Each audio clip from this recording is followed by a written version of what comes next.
All, या व्हिडिओमध्ये जे आपण शिकणार आहोत पहिली जी कन्सेप्ट आहे that is nothing but what, triangle law of forces.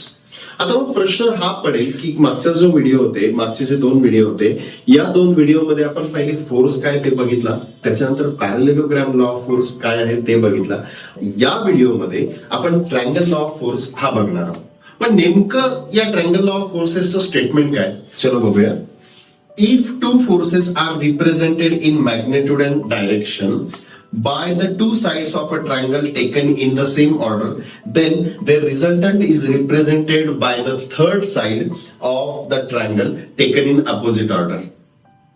खूप जास्त इंग्लिश मध्ये जायची गरज नाही, एक सिंपल भाषेमध्ये आपण समजून घेऊ. अशी कल्पना कर की इथे एक F1 आणि F2 नावाचा फोर्स आहे. हा आहे फोर्स F1 आणि त्याच्यानंतर हा आहे फोर्स F2. आता जर या फोर्सेसला मी एका ट्रायंगलच्या साइड मध्ये लिहित असेल तर, एक्झाम्पल समजा जर मी हा जो फोर्स F1 दिसतोय ना, या फोर्स F1 ला जर मी असं लिहिलं, हा इथे F1 फोर्स, ओके.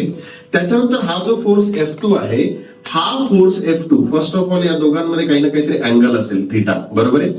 एक्झॅक्टली हा F2 असा उचलून जर मी हा इथं लिहिला तर it will look like this, बरोबर.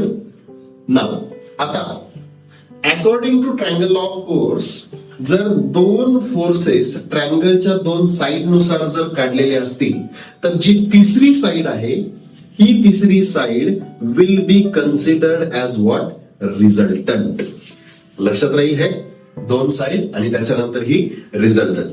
मग आता हा ट्रायंगल लॉ ऑफ फोर्स आपल्याला समजला तर याच्या पुढची जी गोष्ट आहे जी ऑलरेडी आपली झालेली आहे, 8वी 9वी 10वी मध्ये पण आपण ही शिकलेलो आहोत, 11वी 12वी मध्ये सुद्धा आपण शिकलेलो आहोत, and that is nothing but what, sine rule. Quickly याच्या बाबतीत रिव्हिजन घेऊया. अशी कल्पना कर की माझ्याकडे हा एक ट्रायंगल आहे आणि या ट्रायंगलची एक साइड आहे साइड ए, या ट्रायंगलची साइड आहे साइड बी आणि त्याच्यानंतर ही जी साइड आहे ही आहे साइड सी. आणि या ट्रायंगलच्या आतमधले जे अँगल आहे, हा पहिला अँगल आहे अँगल अल्फा, त्याच्यानंतर हा अँगल आहे अँगल बीटा आणि त्याच्यानंतर हा जो आहे हा आहे अँगल गॅमा. काय केलंय मी, फक्त साइड्स लिहिलेल्या आहेत आणि त्याच्यानंतर हे अँगल्स लिहिलेले आहेत. नाउ अकॉर्डिंग टू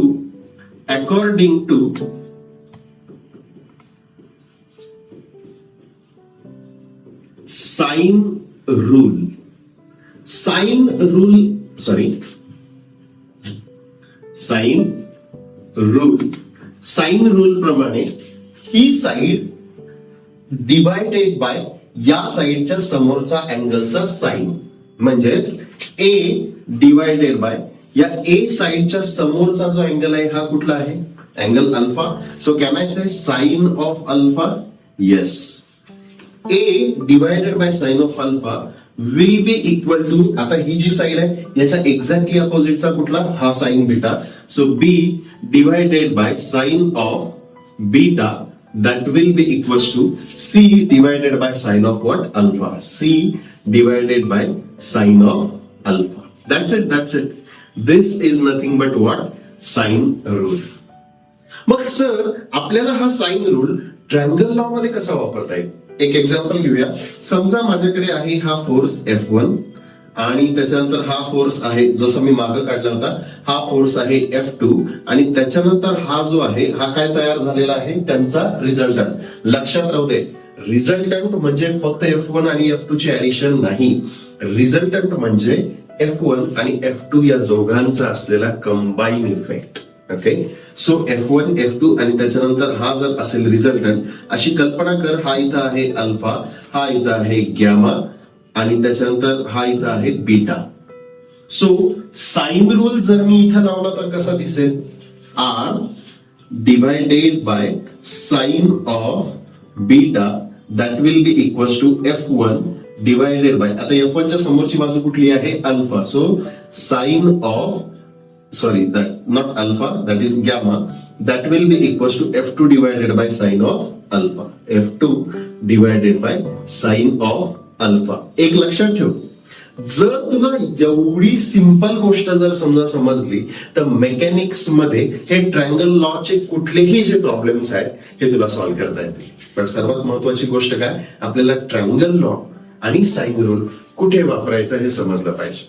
चलो मग पुढे जाऊया. नेमकं आता ट्रायंगल लॉ समजण्याच्या नंतर एक महत्वाची जी गोष्ट आहे ती आपल्याला आता समजली पाहिजे, and that is nothing but a composition and resolution. प्रत्येक वेळेस आपण हे वाक्य बोलतो आहे कंपोजिशन अँड रिझोल्युशन, पण एका मिनिटामध्ये याचा अर्थ समजून घेऊ. नेमका हे कंपोजिशन अँड रिझोल्युशन म्हणजे काय. भरपूर वेळेस आपण ऐकतो की एक म्युझिक कंपोजर वगैरे असतो. म्युझिक कंपोजर काय करतो, इकडचा तिकडचा हा तो जे जे त्याला आवडतात हे सगळेच्या सगळे ट्रॅक्स एकत्र करतो आणि त्याला एक प्रॉपर चाल लावतो. म्हणजे काय करतो, एखादं म्युझिक तो कंपोज करतो, बरोबर की नाही.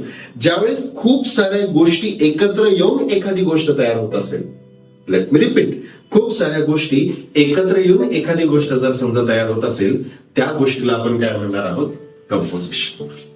सो देअरफॉर अशी कल्पना कर की माझ्याकडे एक माझ्याकडे जर समजा फोर्स आहे, हा असा वाला, ओके, हा असा वाला एक फोर्स आहे, आणि त्याच्यानंतर एक दुसरा फोर्स आहे, हा असा वाला.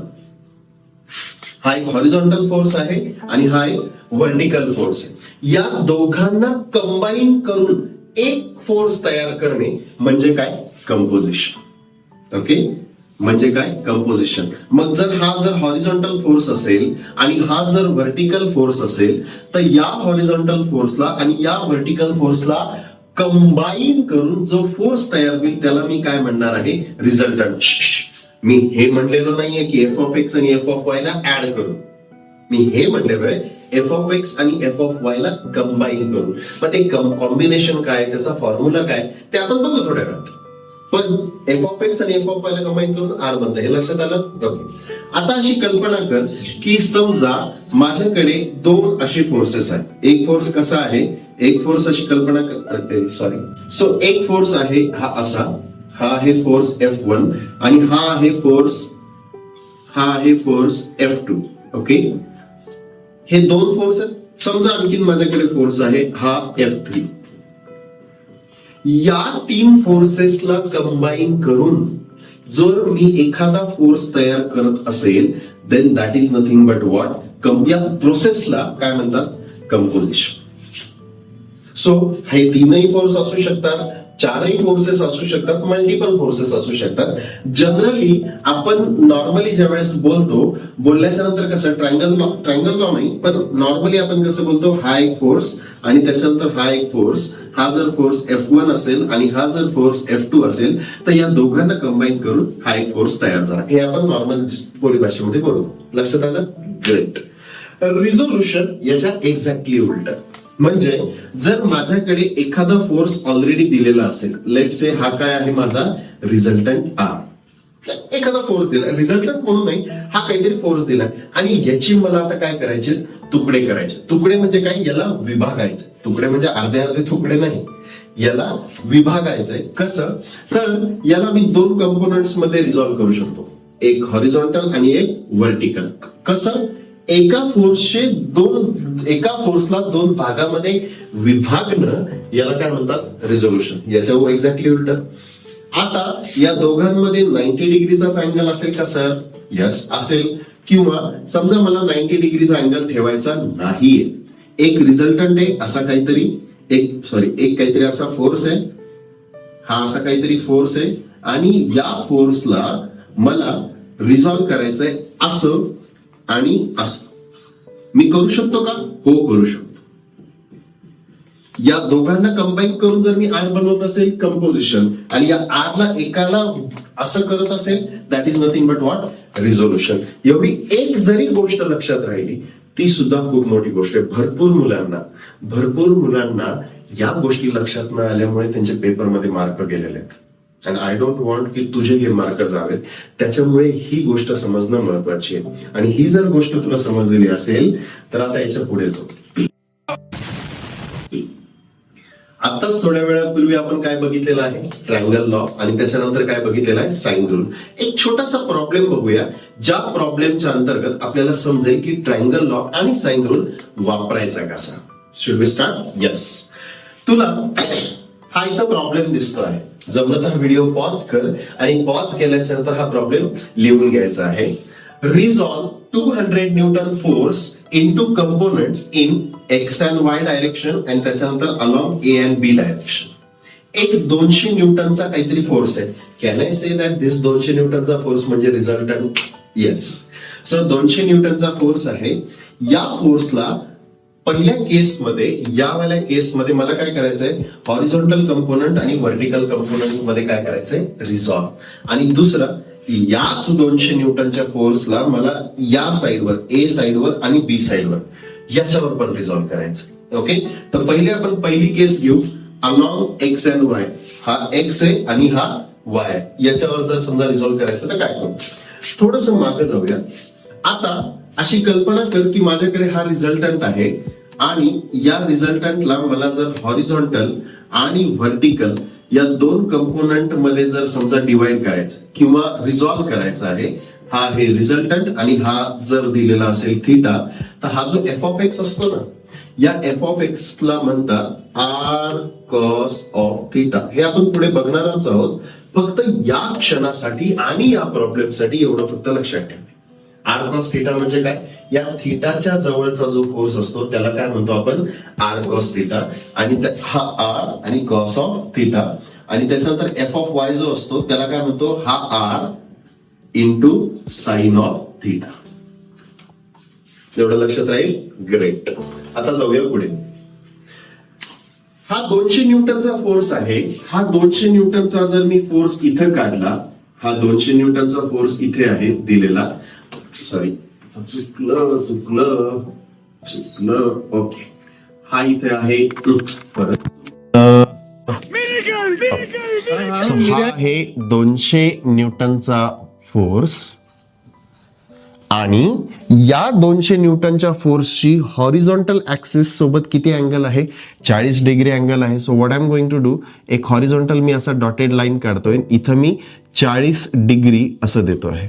ओके, सो हे 40 डिग्री दिल्याच्या नंतर माझं रिझोल्युशन कसं होईल 200चं, दिस विल बी 200 इंटू, आता हा थीटा इथं दिलेला आहे ना, सो 200 कॉस ऑफ 40 आणि त्याच्यानंतर हा जो असणार आहे this will B 200 sign of 40. हे लक्षात येत आहे. हॉरिझॉन्टल मध्ये किती, 200 कॉस 40. हे अलॉंग कुठली डायरेक्शन, एक्स डायरेक्शन. आणि हा वाला जो असेल that will B along Y direction. So इथं मी लिहू शकतो 200 कॉस 40, 200. सो याला जर दुसऱ्या भाषेत लिहायचं झालं, along X direction, along X direction हा किती येणार आहे, this will be equal to 200 cos of 40. तुझ्या जर कॅल्क्युलेटर असेल तर या कॅल्क्युलेटरने याची व्हॅल्यू काय करायची आहे, कॅल्क्युलेट करायची आहे. आणि याच्या समोर काय लिहिणार आहेस तू, न्यूटन. हे कुठलं, अलॉंग एक्स डायरेक्शन. आणि अलॉंग वाय डायरेक्शन जर मी इथंच लिहितो आता, अलॉंग वाय डायरेक्शन. सो याची व्हॅल्यू किती असणार आहे, 200 साइन ऑफ 40. याला कॅल्क्युलेट करायचं आहे. कॅल्क्युलेट केल्याच्या नंतर याची जी व्हॅल्यू आहे ती वहीमध्ये लिहायची आहे. इथं जागा नाही म्हणून मी इथं असं करून ठेवलेलं आहे. But you understood this. X direction मध्ये काय असणार आहे, कॉस 40. वाय डायरेक्शन मध्ये काय असणार आहे, साइन 40.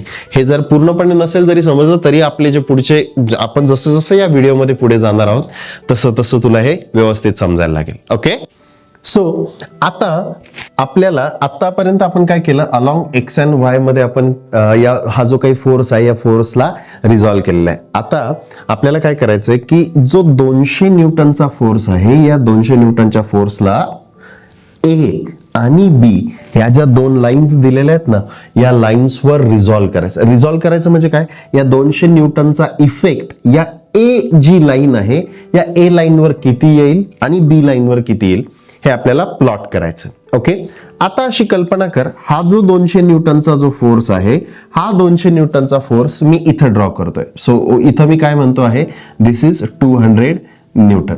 ओके, त्याच्यानंतर या 200 न्यूटनचा जो कंपोनंट आहे ए वाला, हा एफ ए म्हणून इथं लिहितोय. हा काय असणार आहे माझा F A. So but obviously हा 200 न्यूटन आणि हा ए कंपोनंट याच्यामध्ये अँगल किती आहे, 30 डिग्रीचा. इथं मी लिहू 30 डिग्री, येस. इथं मी किती लिहिणार आहे, 30 डिग्रीज. आता हा 200 न्यूटनचा फोर्स आणि त्याच्यानंतर हा बी दिसतो आहे. याला 200 न्यूटनचा जर मी फोर्स असा लिहित असेल तर हा जो बी आहे तो माझा असा काहीतरी येऊन जाईल, बरोबर. आणि या 200 न्यूटन अँड या बी मध्ये अँगल कितीचा असणार आहे, नीट बघ. 200 न्यूटनचा फोर्स 40 आणि 30 टोटल किती असणार आहे, 70 डिग्रीज. 70 डिग्रीचा अँगल हा इथं तयार झाला, राईट. अशी कल्पना कर की हा जो एफ बी आहे याची डॉटेड लाईन मी अशी समोरपर्यंत काढलेली आहे आणि एक्झॅक्टली याला पॅरलल लाईन इथं दिलेली आहे. हा जो फोर्स एफ ए आहे या एफ ए ला सुद्धा पॅरलल लाईन मी कुठे दिलेली आहे, इथे. आता काय झालं, जर हा अँगल 30 डिग्री आहे तर हा पण अँगल काय असणार आहे माझा, 30 डिग्री. नीट बघ, जर ही लाईन आणि ही लाईन एकमेकांना पॅरलल आहे आणि मधून जर एक लाईन ड्रॉ केलेली आहे, so therefore these are nothing but what, alternate angles. हा किती येऊन जाईल, 30 डिग्री. हा असेल 70 डिग्री. ट्रायंगलच्या इंटरनल अँगल्सची बेरीज किती असते, नीट बघ. जर हा 70 असेल, हा 30 असेल, सो टोटल किती झाले, 100. 180 मायनस 100 राहिले किती, 80 डिग्री. म्हणजे हा अँगल किती असणार आहे, हा असेल 80 डिग्री. एवढं कळालं का, yes. Okay, so I hope तुला हे समजलेलं असेल. आता आपण काय करूया, हा जो ट्रायंगल आहे 70, 30 आणि 80 हा तिकडच्या साईडला काढूया. सो देअर नेक्स्ट स्लाइडवर काढूया. सो ओव्हर हिअर जर समजा आपण बघत असेल, आपला हा वाला फोर्स कितीचा होता, 200 न्यूटनचा. ओके, त्याच्यानंतर इथून इथपर्यंत जी लाईन चाललेली होती किंवा फोर्स जो चाललेला होता, हा फोर्स कुठला होता, एफ बी. त्याच्यानंतर याच्या वरती जो फोर्स होता, या फोर्सलाच एक्झॅक्टली पॅरलल लाईन जर मी समजा इथं ड्रॉ केलेली होती, तर या ठिकाणी सुद्धा मी फोर्स माझा एफ ए काढू शकतो की नाही, according to the triangle law जो आपण स्टार्टिंगला शिकलो. येस, सो हा या ट्रायंगल लॉ प्रमाणे हा एफ ए आपण इथं काढू शकतो. त्याच्यानंतर हा जो एफ बी आहे, 2 मिनिटं आपण इथं लिहून टाकूया. मागच्या ठिकाणी आपण जर समजा अँगल बघितले तर हा अँगल किती होता, 70, 30, 80. चलो देऊन टाकूया हे अँगल. हा होता 70 डिग्रीज, त्याच्यानंतर हा होता 30 डिग्रीज आणि त्याच्यानंतर हा किती होता, 80 डिग्रीज. सर एक गोष्ट लक्षात आली आहे, थोड्या वेळापूर्वी आम्ही साइन रूल बघितलेला होता आणि साइन रूलच्या प्रमाणे हा एक ट्रायंगल तयार झालेला आहे आणि या ट्रायंगलच्या आतमध्ये काही अँगल्स तयार झालेले आहेत. म्हणजे याचा अर्थ, can we use the sine rule over here, exactly. नक्कीच तू साइन रूल वापरू शकतो. तर इथं मी लिहितो आहे, बाय युझिंग, माझ्यासोबतच करायचं आहे, बाय युझिंग साइन रूल. आता साइन रूल प्रमाणे, साइन रूल या ट्रायंगलच्या आतमध्ये प्रमाणे, कॅन एफ ए पासून सुरुवात करायची. चलो ठीक आहे. F A is equal to what, F A is equal to नाही, F A divided by, F एच्या समोरचा अँगल किती आहे, 70. So can I write down sine of 70 degrees, exactly. Okay, त्याच्यानंतर F B will be equal to, परत equal to म्हणतोय, माफ करा, F B divided by, F B च्या समोरचा अँगल किती आहे, साइन ऑफ 30 डिग्रीज. आणि त्याच्या पुढे हा जो 200 न्यूटनचा फोर्स आहे साहेब, या 200 न्यूटनच्या एक्झॅक्टली समोर असलेला अँगल किती आहे, 80 degrees. So can I say sine of 80 degrees. कळलंय, this is by using what, this is by using sine rule. In where आपण ट्रायंगल लॉ पण यूज केला आणि आता त्याच्यानंतर आपण कुठला लॉ यूज करतो आहे किंवा कुठला रूल यूज करतो आहे, sine rule.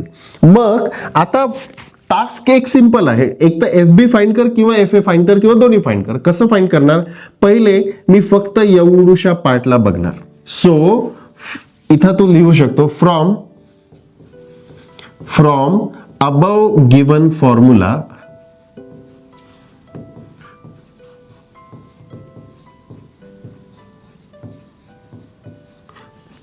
Can I say F B divided by sine of, काय होतं, F B divided by sine of 30, that will be equals to 200 divided by sine of 80.